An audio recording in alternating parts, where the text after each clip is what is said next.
And welcome to Connecting Hope, presented by Aspire Indiana Health. I'm Will Hampton. Now, normally Monica Greer is sitting here with me, but she is on assignment, and we have Daryl Mitchell from Aspire Indiana Health joining us. First of all, thank you so much for your sponsorship. Connecting Hope is made possible because of you and Aspire Indiana. Thank you, thank you, thank you. Oh, it is our pleasure, Will. Yeah. But we love the show, and it's a pleasure to be a part of it. Yeah, tell me a little bit about Aspire Indiana.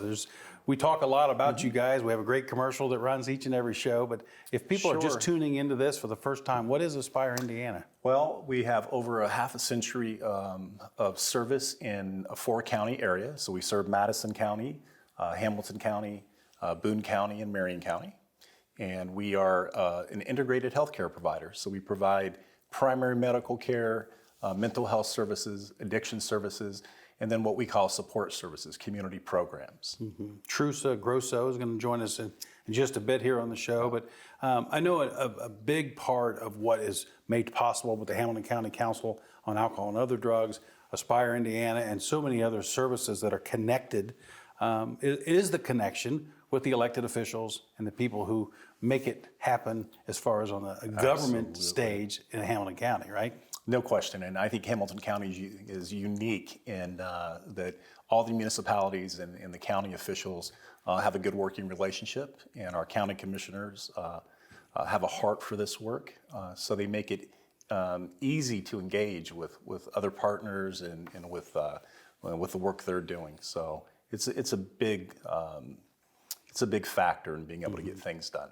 Yeah, I know all the council members and the members of the commissioners, the 3 commissioners, all of them are very much involved. But Mark Harebrant is one that really seems to get out there and roll up his sleeves, and he constantly on the phone or in a conversation with someone about this issue, about substance abuse. No question. That's how I met Commissioner Harebrant. He has a heart for this work. We're actually right now going through a process of getting ready to do a needs assessment and a comprehensive plan here in Hamilton County. That will identify opportunities for us to expand capacity and to grow. And Mark is spearheading that effort and getting all the appropriate stakeholders at the table to have those conversations.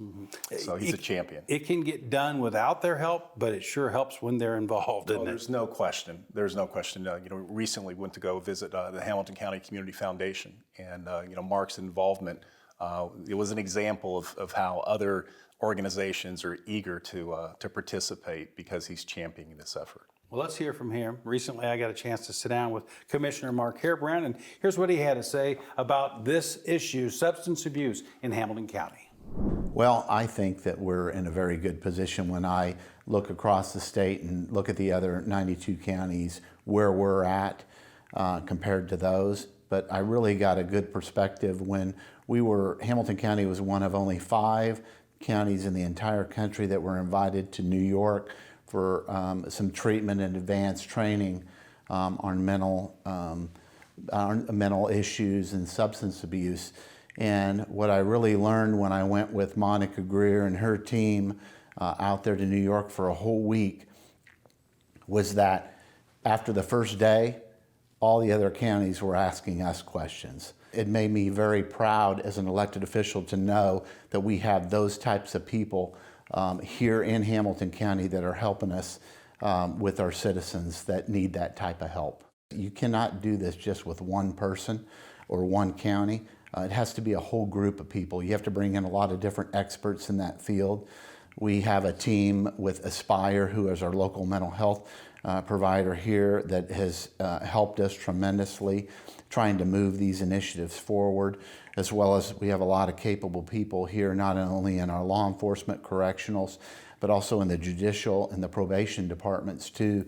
This is a very complex situation that we're dealing with.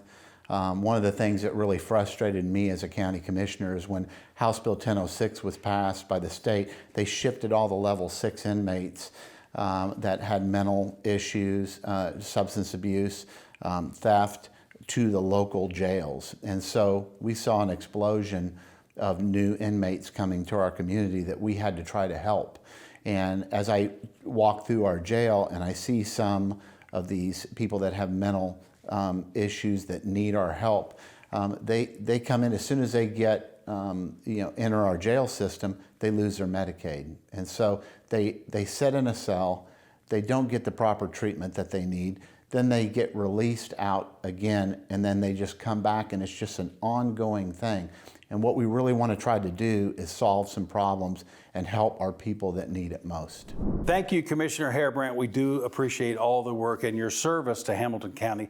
Thank you very much. Well, this is another favorite part of our show coming up when we zoom in on the success stories. And you know this guy that we're about to talk about. Do. Yeah, so Kirk Bevington, I met Kirk in the recovery community, and I admire the work that he's doing and the way that he's volunteered and gotten involved and engaged in the recovery community. He's somebody that inspires me in my own recovery. Yeah, he sure does. And He's a here great is guy. part one of Kirk's story. I grew up in a close-knit, hardworking Midwestern family where we literally needed for nothing. Beginning in high school and continuing for the next couple of decades, alcohol played a major role in my life. Initially, like I mentioned, it was in high school, and it seemed to be a part of most social settings, whether that be with my peers or teammates who were oftentimes a little bit older. No matter the situation, it seemed like alcohol was present. The same thing occurred as I moved through college, and then also as I got into the business world after college and spread my wings there. I seemed to associate with people or sought to associate people who consumed alcohol like I did. And if I couldn't find them, then I worked to create them in some ways. And if that wasn't doable, then I had no problem isolating. For probably the first half of my drinking years, I drank for the effects that it offered. The lowering of inhibitions and really just escaping the daily stresses and challenges that life offers. But definitely the latter part of my drinking years, I would often find myself drinking to, or needing to drink to offset the effects that were present when alcohol was not in my body. When I enjoyed it, I couldn't control it. And when I controlled it, I didn't really enjoy it. Thank you, Kirk. Thank you for sharing your story. Later on, we will have part two of Kirk's story. Interesting to see these guys open up, isn't it? This is one of my favorite parts of the show, Will. When people begin to talk from a place of experience in their heart, it reminds me why we do these things. Yep. So it's really encouraging. We're just getting started here on Connecting Hope. We'll close or continue this edition right after this break.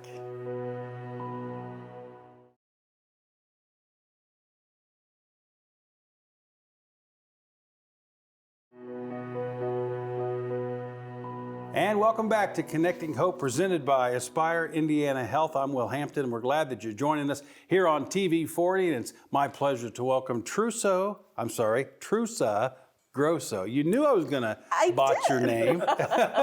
Trusa Grosso, also from Aspire Indiana Health. You two, it's like old home week, you two getting together here, but welcome to our show. Glad to have you here on Connecting Hope. Thank you for having me. Now, we can detect a little Southern accent. You're from Memphis. I am. Went to school in Alabama. Yes. My wife's from Mississippi, so I can get it all. I can understand everything. But I tell you, this cold Indiana, you're probably thinking, I know you've been here a long time. You've been here, worked for Aspire since 2003, but you just hate this cold weather, don't you? I gotta tell you, when we moved, every penny of disposable income went to things that would keep me warm. So. Now, thank you for being here again. And what's your main role? If we had to define your position at Aspire Indiana, what would it be? I'm the Senior Director of Outpatient Services. So really all of the office-based services, the therapy services, whether they're in primary care or whether they're in the behavioral health side, report to me. Yeah, and you know her well. You worked together, but I noticed before we did the interview, you said, "Oh, it's kind of nice to see you again." Because of all this COVID, you probably haven't had much opportunity, We have see you? one another just about daily, but we see one another on the screen. Yeah. So it's nice to share space with each other. Yes, absolutely. Integrated health, healthcare strategies and systems. That's really what your focus is. And tell me what that is. With integrated health, and what we mean by that is really team-based care. So rather than going into a doctor's office or to a therapist's office and just seeing that one individual, we collaborate together to weave this basket of support for those people who come in. So when someone comes in for whether it's a healthcare issue or a behavioral health issue, we really are going to focus on all the entire person. It's whole person care. Yeah. So you come in for behavioral health, we're also going to talk about your healthcare concerns. We're going to talk about that history. We're going to look at your vitals. So in the same way with primary care, when you come in, we're going to screen for depression and anxiety, and also help you to develop some strategies to deal with the healthcare issues that you're facing. Truce is one of the valuable weapons that makes Aspire different, isn't she? No question, no question. I think that this approach to integrated care and having the experienced and talented staff that we have allows us to execute some things that are unique. As somebody in long-term recovery, the addiction services work that we do, Teresa, is so important. Why is that? What's unique about the work that we do in the addiction services area as it relates to integrated care? We see people we take a multidimensional approach and to how we treat individuals who are suffering from addiction. So we don't, just like any addiction treatment, you wouldn't say just stop drinking. We're saying what kinds of things are going on in your life that help to perpetuate that addiction. So we are looking at family, we are looking at health, we're looking at spirituality, we're looking at also depression. There's a lot of comorbidity in addiction. And what I mean by that is a lot of depression, anxiety, other mental health conditions that help contribute, I think, to that ongoing addictive cycle. Mm-hmm. So it sounds like you are pretty much connected with everyone that walks in the door.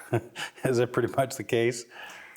Yeah, like I said, I've been there since 2003, and I have, I think, the dubious distinction of being responsible for probably 90% of the services that we've provided over the years. And so I think, have a unique understanding of how all those pieces fit together. Mm-hmm. For example, how can you expect someone to really put their all into their addiction treatment or their behavioral health treatment when they have nowhere to live or they have no way to pay the bills? So we look at our social determinants of health, which are housing, employment, those sorts of things, which are really, really important to somebody being able to really reconstruct their life and to move forward. So it's thriving. It's not just surviving, it's thriving. Yeah.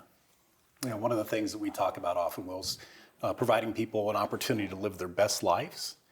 And my experience was really focused in the addiction services area primarily. And so being able to see the impact that offering behavioral health services, primary medical care has been significant, for our residents down at Progress House. For example, I remember when we merged the organizations, so we tested 100 clients for Hep C, and over 30 of them tested positive, which this is a disease that can be fatal if not treated, and most of the men didn't know that they were carrying the virus, and yet it can be treated and be put in remission. So this ability to offer this holistic approach to care is so important because we have to treat an entire person. Yeah, some of the factors. I was just reading the website and looking at some of the factors to the whole body, the whole person approach. Things like environment, the physical, the emotional, spiritual, social. You touched on all of those. But how do you know if or is there a category? Okay, this person needs help with the emotional side, or this person needs help with the social side. How do you know that? How do you dial that in? Well, we have what we call a no wrong door, which means that no matter what you come in for, whether you're having housing issues or depression or anxiety or physical health issues, addiction, what we're going to do is we are going to evaluate every area. And so how are you doing in terms of food security? What about your housing situation? So tell me the last time you did see a doctor. So those are the kinds of questions we're going to ask and do that holistic assessment. Yeah, the food insecurity right now is huge, isn't it? Absolutely it is. We're seeing unprecedented numbers of people who are unemployed and newly unemployed and really don't know how to navigate those systems. So I think that's something else that Aspire offers that makes it unique, is that we can help point people in the direction of navigating a life situation that they never thought that they would be in before. You must love the place. You've been there since '03. I What, do. what is it about Aspire Indiana Health that just makes you say, you know what, this is why I do what I do? I start doing this little happy dance when you ask me questions like that, because it is that sense of family, it's the mission, it is the dedication to those we serve. We have a workforce that is so mission-driven and dedicated to what we do and the people we serve, that it is actually a joy to come into work. And it's not just that, but it's the ability to be innovative and to be different and to say, here is a need, how can we meet it? And not within the traditional structures, which already exist, but what can we do new and different that would have a better outcome? So that's what drives me and gets me excited and has kept me there since 2003 for sure. Yeah, well, thank you very much for what you do and appreciate what you do to help the people, not just in Hamilton County, but beyond. Thank you. Thank you for having me. We're going to take a break. We're back with more Connecting Hope right after this timeout.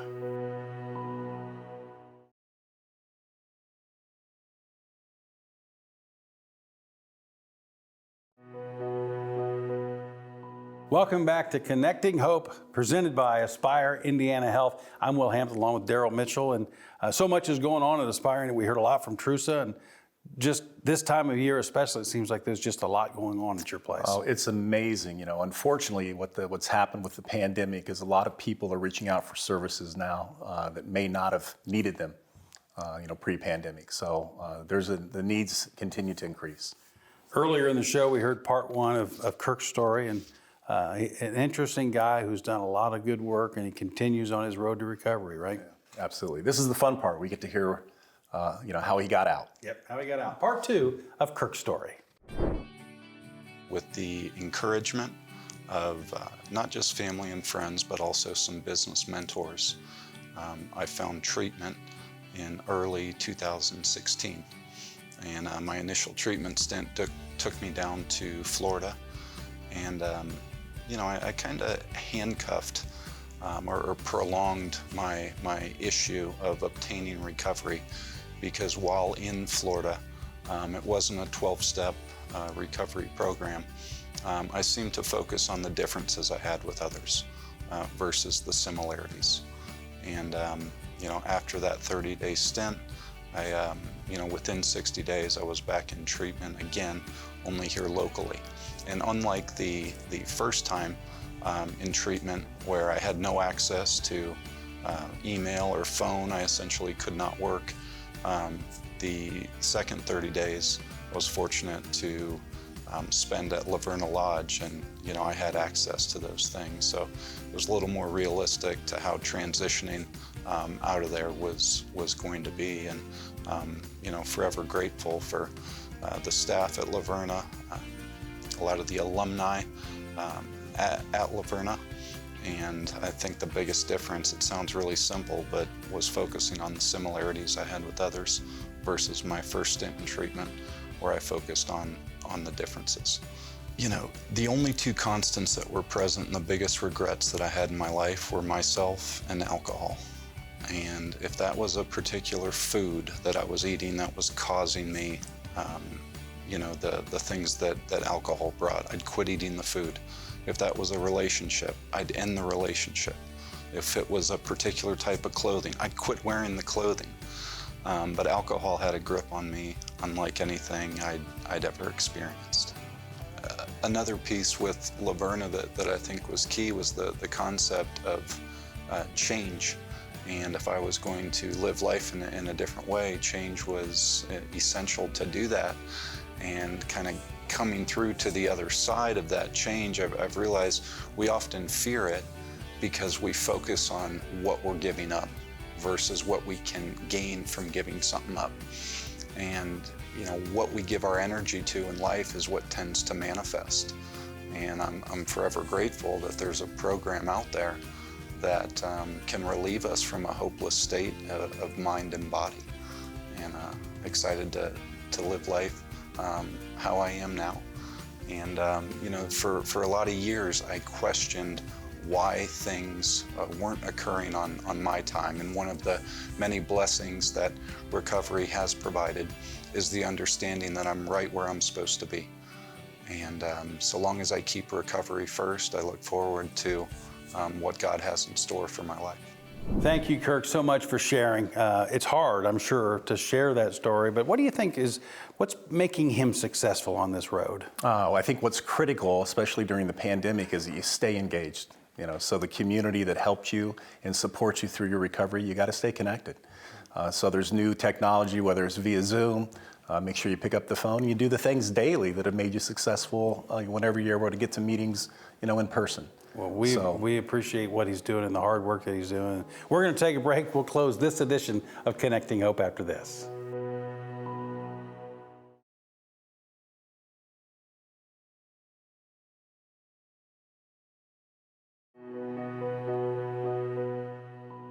Connecting Hope, presented by Aspire Indiana Health, continues. About to wrap it up for this segment. And I tell you, Daryl, you're doing a great job. Monica's probably watching right now saying, wait a minute here, I'm worried about her job.